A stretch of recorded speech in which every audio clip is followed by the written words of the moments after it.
저녁 8시. 아이가 소파에 누워 스마트폰을 들여다봅니다. 말을 걸면 대답이 늦고 밥을 먹자고 해도 잠깐만을 3번은 반복합니다. 화면을 빼앗으면 울고 돌려주면 조용해집니다. 이 장면 낯설지 않으시죠? 다른 집 아이들은 다 쓰는데. 아이가 이렇게 말할 때 부모의 심장은 두 갈래로 찢어집니다. 주지 않자니 혼자만 뒤처지는 것 같고 주자니 무언가 잘못되는 것 같고. 실제로 퓨 리서치 센터 2024년 조사에 따르면 만 13-17세 청소년의 95%가 스마트폰을 보유하고 있습니다. 8-10세 사이에서도 약 30%가 이미 자기 폰을 갖고 있습니다. 그런데 질문 하나 드리겠습니다.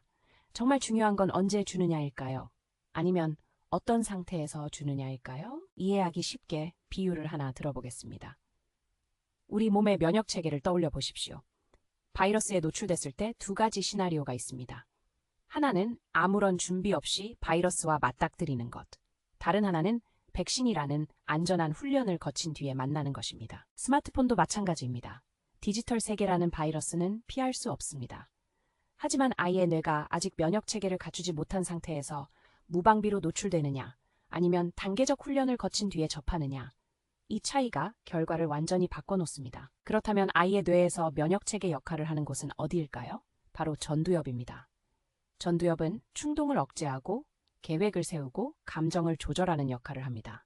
흔히 뇌의 사령관이라고 불리는 곳입니다. 그런데 이 사령관이 완전히 성숙하는 시기가 만 25세 전후입니다. 11세 무렵부터 본격적인 재편이 시작되고 그 전까지는 사실상 미완성 상태입니다. 미완성 면역 체계에 강력한 바이러스를 투입하면 어떻게 되는지 그 이야기를 지금부터 해보겠습니다. 아이가 스마트폰 알림을 받습니다.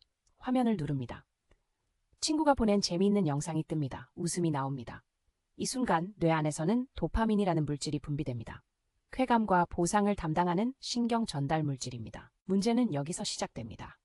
어른의 뇌에는 이 도파민 분출을 조절하는 브레이크가 있습니다. 전두엽이라는 사령관이 좋아, 여기까지라고 멈춤 신호를 보냅니다.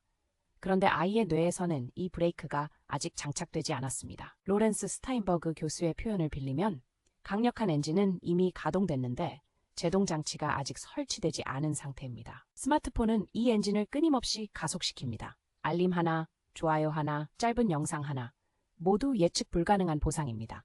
이 예측 불가능성이 핵심입니다.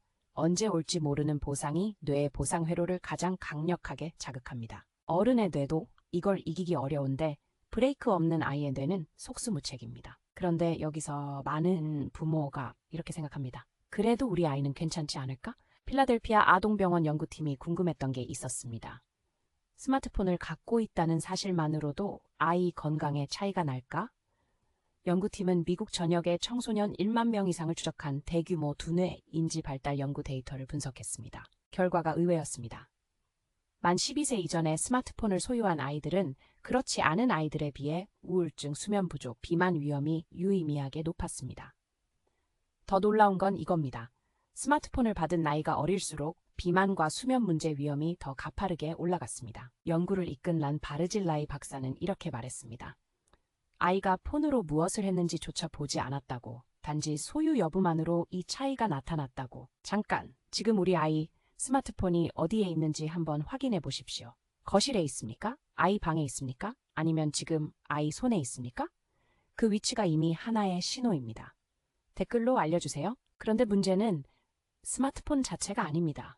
스마트폰 안에 들어있는 것이 문제입니다. 노스캐롤라이나 대학교 에바 텔저 교수 연구팀이 중학생 169명을 3년간 추적했습니다.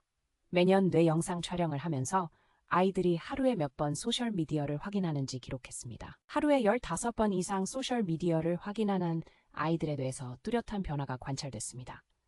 사회적 보상과 벌에 반응하는 뇌 영역의 민감도가 해마다 증가한 겁니다. 쉽게 말하면 좋아요에 점점 더 흥분하고 무반응에 점점점 더 불안해지는 뇌로 변해간 겁니다. 면역체계로 다시 돌아가면 이런 상황입니다. 바이러스에 반복 노출되면서 면역체계가 강해지는 게 아니라 오히려 과민 반응을 일으키기 시작한 겁니다. 일종의 자가 면역 반응처럼 뇌가 외부 평가에 과도하게 반응하도록 재편되고 있는 겁니다. 텔저 교수는 이 시기의 뇌를 유동 상태라고 표현했습니다. 환경에 따라 어떤 방향으로든 변할 수 있는 상태. 그리고 그 환경이 지금 하루 15번의 소셜미디어 확인이 되고 있다는 겁니다. 그러면 스마트폰을 절대 안 주면 되지 않느냐? 한 가지 더 생각해봐야 할 지점이 있습니다. 세계보건기구는 2세 미만의 화면 노출을 자제하라고 권고하고, 미국 소아과학회는 6세 이상 아이에게도 여가 목적 화면 사용을 하루 2시간 이내로 제한하라고 권장합니다. 하지만 절대 금지를 권고하는 기관은 없습니다. 이유가 있습니다. 면역학에서는 이걸 무균 환경의 역설이라고 부릅니다. 바이러스를 완전히 차단한 환경에서 자란 아이는 면역 체계가 오히려 약해집니다. 나중에 바이러스를 만났을 때 대처 능력이 전혀 없기 때문입니다. 디지털 세계도 똑같습니다. 아이가 평생 스마트폰을 안 쓸 수는 없습니다. 중요한 건 디지털 면역력을 키워주는 겁니다. 통제된 환경에서 적절한 용량으로 단계적으로 노출시키는 것. 백신의 원리와 정확히 같습니다. 그런데 백신에도 접종 시기와 순서가 있듯 디지털 면역 훈련에도 단계가 있습니다. 여기서 가장 중요한 이야기를 해야 합니다. 지금까지의 내용을 다 아는 부모가 있다고 가정해 봅시다. 전두엽 발달도 알고 도파민 문제도 알고 단계적 노출이 중요하다는 것도 압니다. 그래서 시간 제한도 걸고 콘텐츠도 관리하고 규칙도 만들었습니다. 그런데도 아이가 스마트폰에 빠져듭니다. 왜 그럴까요? 빠진 게 있기 때문입니다. 그건 바로 순서입니다. 백신을 떠올려 보십시오. 백신이 효과를 내려면 선행 조건이 있습니다. 아이의 기본 면역 체계가 어느 정도 작동하고 있어야 합니다. 아이의 기본 면역이 영양실조로 무너진 상태에서 백신을 놓으면 백신조차 제대로 작동하지 않습니다. 디지털 면역도 마찬가지입니다.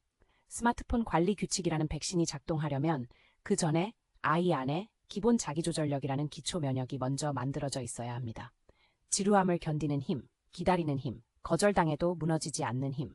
이것들이 없는 상태에서 아무리 규칙을 세워봤자 규칙 무너집니다. 불안했던 진짜 이유는 시기가 아니었습니다. 순서를 몰랐기 때문입니다. 면역 체계를 먼저 만들고 그 다음 바이러스를 만나게 하는 것. 자기 조절력을 먼저 키우고 그 다음 스마트폰을 주는 것. 순서가 바뀌면 모든 전략이 무력해집니다. 구체적으로 무엇을 먼저 해야 하는지 정리하겠습니다. 첫 번째 단계, 기초 면역 만들기입니다. 스마트폰을 주기 전에 아이가 화면 없이 30분을 버틸 수 있는지 관찰하십시오. 심심하다고 호소하되 스스로 놀거리를 찾아내는 아이. 이 능력이 기초 면역입니다. 이게 안 되면 스마트폰은 아직 이릅니다. 두 번째 단계, 약독화 바이러스 투입입니다.